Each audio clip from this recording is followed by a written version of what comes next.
In the heart of a dense, ancient forest, there lived a wolf named Lyrus. Known for his piercing eyes and majestic silver coat, Lyrus was once the leader of his pack. Yet despite his outward strength and revered status, a deep-seated discontent festered within him. He prowled the forest, his mind a whirlwind of frustration and melancholy. The pack's ceaseless howling, the repetitive hunts, and the endless territorial disputes wore on him. Lyrus yearned for something more, something beyond the confines of his wild existence. One moonlit night, as his pack celebrated a successful hunt, Lyrus wandered away, drawn by an inexplicable force. He followed a path he had never taken, one that led to a secluded glen, where the trees seemed to whisper secrets and the air was thick with an enchanting mist. There, beneath an ancient oak, he encountered an old, mysterious raven. The raven, with its feathers as dark as night and eyes gleaming with ancient wisdom, perched on a low branch and spoke in a voice that echoed through the glen. "Why do you wander, Lyrus? What burdens your heart?" Surprised but undeterred, Lyrus replied, "I am weary of this life. The endless cycles, the constant strife. I seek something more, something different." The raven cawed softly, a sound that resonated with both sorrow and amusement. "Be careful what you wish for, noble wolf. The path you seek may lead to places unknown, where even the strongest may falter."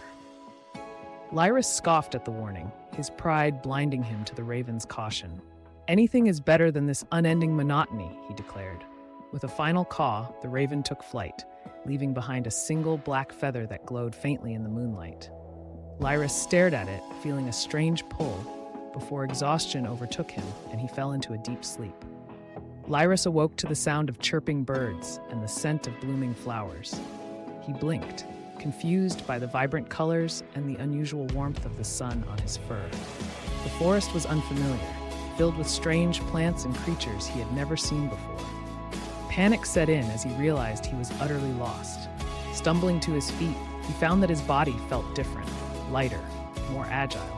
As he padded towards a nearby stream to quench his thirst, he caught his reflection in the water and gasped. His silver fur had turned a deep, shimmering black, his eyes now a startling blue.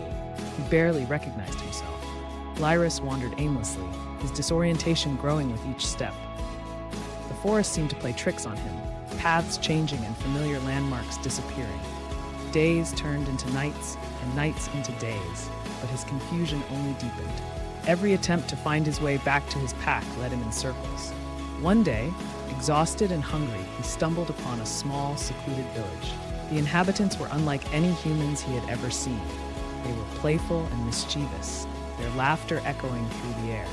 As Lyrus approached cautiously, a group of children spotted him and giggled with delight. "Look, a funny wolf," one exclaimed, pointing at his glossy black fur and blue eyes. "He looks like he's from a fairy tale." The villagers, instead of fearing him, welcomed him with open arms. They offered him food and a place to rest, treating him more like a guest than a wild animal. Though bewildered by their kindness, Lyrus felt a strange sense of peace for the first time in ages. As days turned into weeks, Lyrus began to adapt to life in the village. The villagers, who called themselves the Merrifolk, were a quirky, joyful lot who lived in harmony with nature.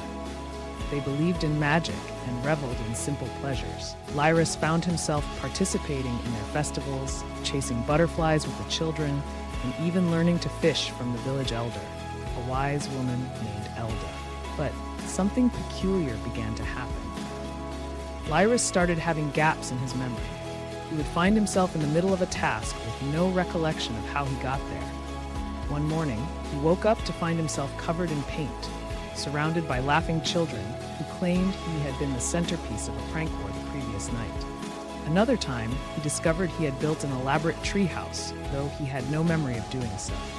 Elda, noticing his distress, took him aside one evening. "You are not the first to come to our village seeking solace, Lyrus," she said gently. "Sometimes the forest grants what we desire in ways we do not understand. Your amnesia may be a gift, a way to help you forget your burdens and embrace the joy of living." Despite her reassurances, Lyrus felt a growing unease. The village, with its endless cheer and whimsical antics, seemed too perfect, almost dreamlike. His longing for his old life, his pack, and his identity gnawed at him. Yet, every attempt to remember led to confusion and frustration. Lyrus paced restlessly through the village, his amnesia now a source of deep unease. The stormy night seemed to echo his turmoil, and a mysterious force compelled him to venture into the forest. Through the rain, he ran to the ancient oak where he had first encountered the raven. Perched on its branch, the raven awaited him. "Do you understand now, Lyrus?" it croaked. "I don't know who I am anymore," Lyrus confessed. "This life in the village, the forgetting, what does it all mean?" "You wished for escape from your discontent," the raven replied. "The forest granted your wish. But true peace lies in acceptance and understanding, not forgetting." As the raven spoke, memories flooded back. Lyrus remembered his pack, the hunts, and the sense of belonging he had forsaken. The village's joy had been real, but temporary. Realizing he couldn't escape his true identity, Lyrus felt a renewed purpose. The raven dropped a glowing feather at Lyrus's feet. "Take this, and you will find your way back. Your journey is far from over." Guided by the feather, Lyrus returned to the village to say his goodbyes. Elda, the village elder, understood and offered her blessing. With a heavy heart, Lyrus left, the forest now familiar and welcoming. Reaching his old territory, he howled, calling his pack. They emerged cautiously, but recognized him.